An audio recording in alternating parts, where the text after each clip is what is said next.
အားလုံးပဲမင်္ဂလာပါခင်ဗျာဒီနေ့ကျွန်တော် French Press Coffee Maker ရဲ့ history ကိုအကျဉ်းချုပ်မျှဝေပေးသွားပါမယ်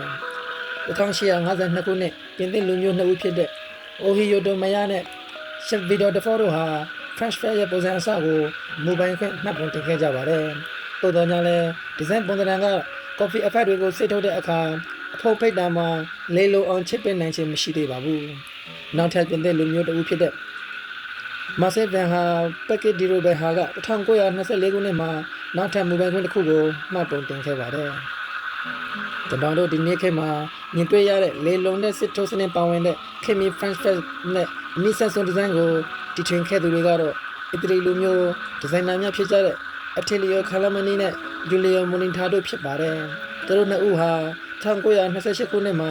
မူပိုင်ခွင့်ကိုအီတလီမှာမှတ်ပုံတင်ခဲ့ပြီး1929ခုနှစ်မှာအမေရိကန်ပြည်ထောင်စုမှာထပ်မံမှတ်ပုံတင်ခဲ့ပါတယ်1958ခုနှစ်မှာစင်္ကာလန်နိုင်ငံမှာနေထိုင်တဲ့အီတလီလူမျိုးဒီဇိုင်နာဖာလီယိုဘိုရာနီမီကသူ့ရဲ့ကိုယ်ပိုင်ပြုပြင်ထားတဲ့ French Press ပုံစံကိုမူပိုင်ခွင့်မှတ်ပုံတင်ခဲ့ပါတယ်သူ့ရဲ့ဒီဇိုင်းဟာ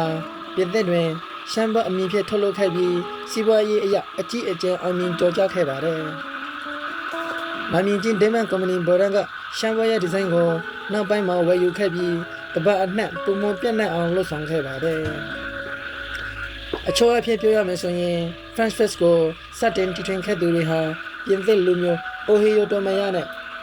Chevito de Fort တို့ဖြစ်ပါတယ်ဒီနေ့ခေတ်သုံး French Press ရဲ့ဒီဇိုင်းကိုပထမဆုံးမူပိုင်ခွင့်မှတ်ပုံတင်ခဲ့သူတွေကတော့အီတလီလူမျိုးအထင်လျိုခလမနီနဲ့ဂျူလီယိုမိုနီတာတို့ပဲဖြစ်ပါတယ်ဒီလိုဘ ഹു ဒနာရစရာအကြောင်းအရာလေးတွေကိုကျွန်တော်အခါခွင့်သိရင်သိတယ်လို့မျှဝေပေးချင်ပါတယ်အားလုံးကိုကျေးဇူးတင်ပါတယ်ခင်ဗျာ